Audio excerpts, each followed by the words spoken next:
Hello साथियों, good morning, जय हिंद। मैं आकाश तिवारी आप सभी बच्चों का फिर से स्वागत करता हूं ऑनसेट एग्जाम के चैनल पे। जितने बच्चे एसएससी जीडी की तैयारी कर रहे हैं सभी बच्चे जल्दी से क्लास में जुड़ जाएंगे। आज का सेशन साथी हमारा हिंदी का मॉडल पेपर 53 होने वाला है, जो कि पिछले साल एग्जाम में पूछा गया क्वेश्चन पेपर है। इस सेशन में साथी टोटल हम 20 प्रश्न का डिस्कशन करेंगे। आपको सभी प्रश्न का कमेंट में राइट आंसर करते हुए चलना है। तो एक बार जितने बच्चे सेशन को देख रहे हैं सभी बच्चे सेशन को लाइक करके अपने सभी दोस्तों के पास शेयर कर देंगे जो एसएससी जीडी की तैयारी कर रहे हैं, ताकि सभी बच्चे जल्दी से क्लास में जुड़ सकें। तो चलिए बच्चों, हिंदी का क्वेश्चन नंबर फर्स्ट देखते हैं। सभी बच्चे ध्यान देंगे कि आपको प्रत्येक क्वेश्चन के लिए मात्र 10 सेकेंड का टाइम दिया जाएगा क्वेश्चन को पढ़ने के बाद। देखिए, जितना टाइम आपको एग्जाम में मिलेगा उतना ही टाइम मैं यहाँ पे आपको दे रहा हूँ, ताकि आप अपने स्पीड को बढ़ा सकें। चलिए क्वेश्चन नंबर फर्स्ट। शांत शब्द का विलोम नहीं दिया गया है। स्थिर, उत्तेजित, उद्विग्न या फिर अशांत।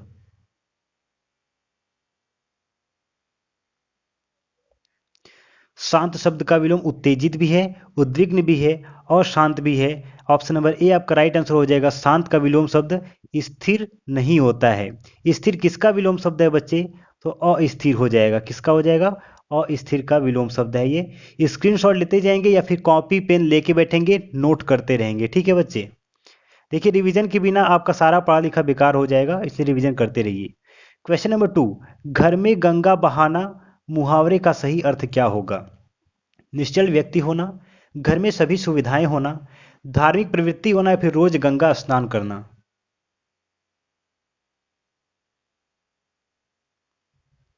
घर में गंगा बहाना मतलब घर में सभी सुविधाएं होना। निश्चल व्यक्ति होने का अर्थ क्या हो जाएगा बच्चे? तो ध्यान रखेंगे, क्या हो जाएगा? अडिग रहना। क्या हो जाएगा? अडिग रहना, यानी कि टिके रहना।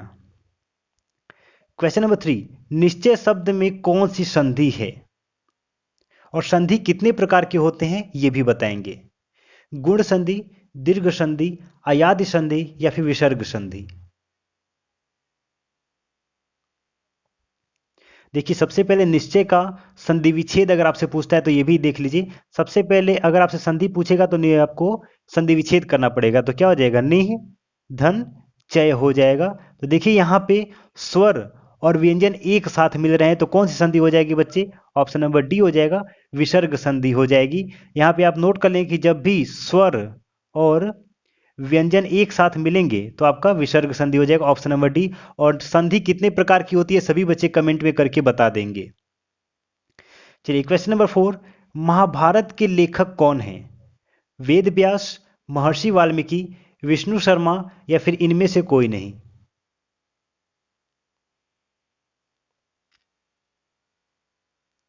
ऑप्शन नंबर ए हो जाएगा, वेद व्यास जी ने महाभारत को लिखा है। और महर्षि वाल्मीकि कौन सी बुक लिखी है? तो सभी बच्चे बताएंगे। यहाँ पे क्या हो जाएगा? रामायण हो जाएगा। क्या हो जाएगा? रामायण हो जाएगा। ध्यान रखें कि रामायण एक महाकाव्य है। ठीक है? चलिए क्वेश्चन नंबर फाइव। मनवंतर शब्द में कौन सी संधि है? गुण संधि, यण संधि, अयादि संधि या फिर दीर्घ संधि।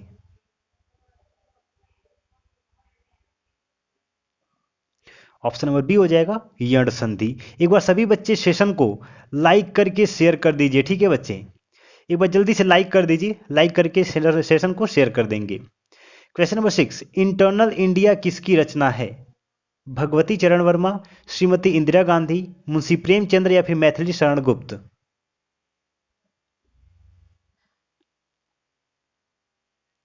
इंटरनल इंडिया श्रीमती इंदिरा गांधी की रचना है, option number B. Question number seven. रिक्त स्थान भरना है। ठीक है? वह डैश चश्मा भूल गया, क्या भरा जाएगा?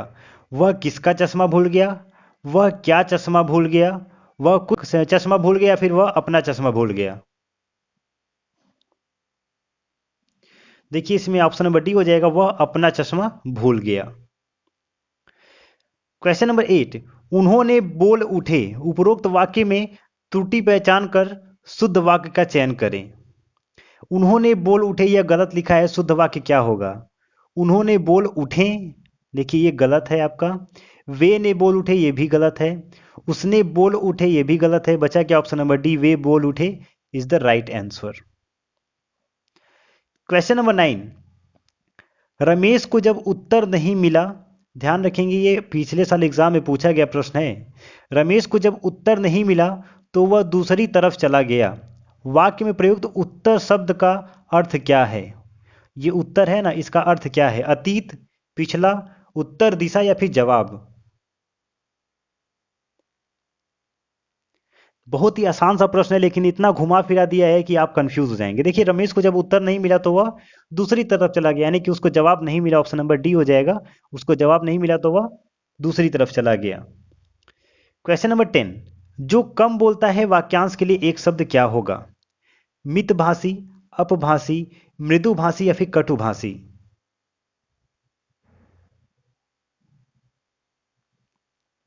जो कम बोलता है बच्चे क्या बोलेंगे? मितभाषी बोलेंगे। ऑप्शन नंबर ए हो जाएगा। और मृदुभाषी किसको बोलेंगे? जो मीठा बोलता हो उसको क्या बोलेंगे? मृदुभाषी बोलेंगे। और कटुभाषी किसको बोलते हैं बच्चे? कटुभाषी उसको बोलते हैं जो कड़वा बोलता हो।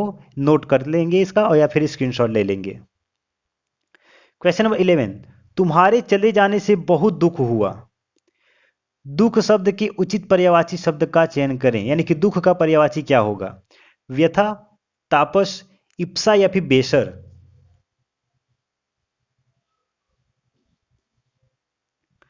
दुख का पर्यायवाची क्या हो जाएगा बच्चे? ऑप्शन नंबर ए हो जाएगा, व्यथा हो जाएगा। तापस क्या होता है बच्चे? गर्मी का पर्यायवाची है। किसका पर्यायवाची है? गर्मी का पर्यायवाची है। इप्सा, इप्सा मतलब क्या होता है बच्चे? इच्छा या फिर कामना, आकांक्षा, इसका पर्यायवाची है इप्सा। ठीक है बच्चे। और बेसर किसका पर्यायवाची है बच्चे? बेसर किसका पर्यायवाची है? तो खर हो जाएगा या फिर गधा हो जाएगा। ठीक है ना, बेसर खर या फिर गधा का पर्यायवाची है। नोट डाउन करते चलेंगे बच्चे। एक बार सभी बच्चे सेशन को लाइक कर दीजिए। जानने की इच्छा करने वाला वाक्यांश के लिए उचित शब्द क्या होगा? दूरदर्शी, युयुत्सु, जितेंद्रीय या फिर जिज्ञासु?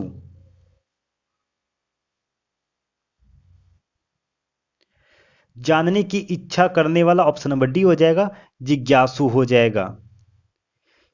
देखिए, दूर की बात सोचने वाले को क्या कहते हैं? दूरदर्शी बोलते हैं। लड़ने की इच्छा रखने वाले को क्या बोलते हैं? युयुत्सु बोलते हैं। जिसने इंद्रियों पर जीत हासिल कर ली हो उसको जितेंद्रिय बोलते हैं। स्क्रीनशॉट ले लेंगे। ये आपका पूछा जाता है कई बार, इसलिए यहाँ पे लिख के दिया हूं, तो स्क्रीनशॉट लेके प्रिपरेशन करेंगे। रेखांकित शब्द समूह के लिए सर्वाधिक उपयुक्त विकल्प चुनें। आज दोपहर के बाद मैं व्यस्त हूं। तो बच्चे, दोपहर के बाद के समय को क्या कहते हैं? पूर्वाह्न, अपराह्न, सुबह या फिर भोर? देखिए, सुबह या फिर भोर तो होगा नहीं, इन्हीं दोनों में से कुछ होगा। तो आज दोपहर के बाद, यानी दोपहर के बाद के समय को बच्चे क्या कहते हैं? ऑप्शन नंबर बी कहते हैं अपराह्न। और दोपहर के पहले के समय को क्या कहते हैं बच्चे? पूर्वाह्न बोलते हैं। ठीक है, यानी कि 12 बजे के पहले वाले समय को पूर्वाह्न बोलते हैं और 12 बजे के बाद वाले समय को अपराह्न बोलते हैं। सुबह और भोर एक दूसरे के पर्यायवाची हैं। चलिए, क्वेश्चन नंबर 14, शुद्ध वाक्य का चयन करना है। ठीक है ना, वर्तनी की दृष्टि से शुद्ध वाक्य का चयन कीजिए। काम पूरा कर डालो नहीं तो जुर्माना होगा। देखिए, ये आपका पूरा सेंटेंस गलत लिखा है। ठीक है ना। इस समय सर्दी है, सर्दी ऐसे नहीं लिखते हैं, ये भी आपका गलत जवाब हो जाएगा पहले ही। दोस्त तुम्हारा है और इसका मुझे विश्वास है। देखो, गोद नहीं, सॉरी, दोस्त नहीं होता है बच्चे, गलती होती तो फिर मान सकते थे। देखिए, वक्त निकलता जाता है पर बात याद रह जाती है। ऑप्शन नंबर डी बिल्कुल सही लिखा हुआ है। वक्त निकल जाता है पर बात याद रह जाती है। क्वेश्चन नंबर 15, दिए गए शब्दों में से उचित शब्द से वाक्य पूर्ण करें। महानगरों में कई जगह कूड़े के क्या दिखाई देते हैं? अंबरसारी, अंबार, अंबर या फिर अंबरई?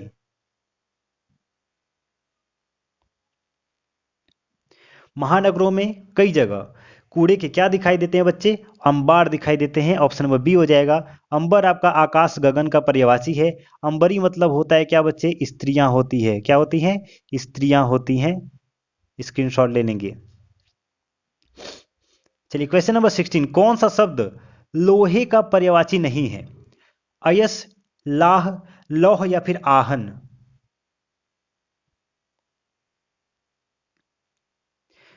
देखिए, लोहे का पर्यायवाची अयस भी है, लौह भी है, आहन भी है, लेकिन लाह नहीं है। लाह किसका पर्यायवाची है बच्चे? तो लाह आपका लाख का पर्यायवाची है। लाख का है, चमक का है, ठीक है ना बच्चे। लाह आपका इसका पर्यायवाची हो जाएगा। नोट डाउन करते चलेंगे। यथासंभव के लिए उपयुक्त वाक्यांश क्या होगा? जहां तक हो सके, संभवतः, यथारूप या फिर संभव हो।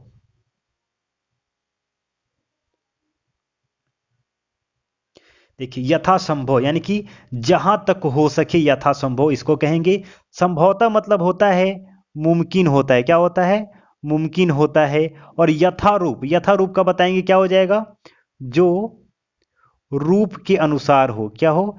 जो रूप के अनुसार हो, ठीक है ना बच्चे। जैसे एग्जाम्पल में क्या हो जाएगा? भगवत गीता। भगवत गीता में सब कुछ रूप के अनुसार हुआ है, तो जो रूप के अनुसार उसको क्या बोलेंगे? यथारूप बोलेंगे।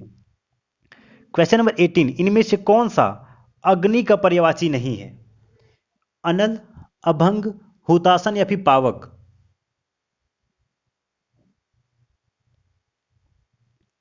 अग्नि का पर्यायवाची अनल, हुतासन, पावक तीनों है, लेकिन अभंग आपका अग्नि का पर्यायवाची नहीं है।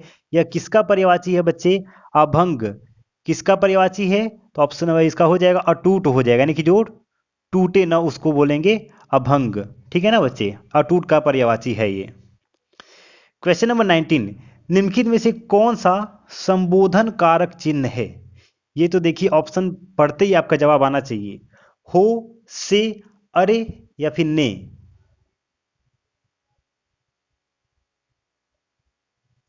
संबोधन कारक चिन्ह की बात करें तो आपका एक्सक्लेमेटरी सेंटेंस यानी कि एक्सक्लेमेशन मार्क आना चाहिए। जैसे अरे ये क्या हुआ, देखिए यहाँ पे संबोधन आ रहा है, ठीक है ना। अरे आपका हो जाएगा।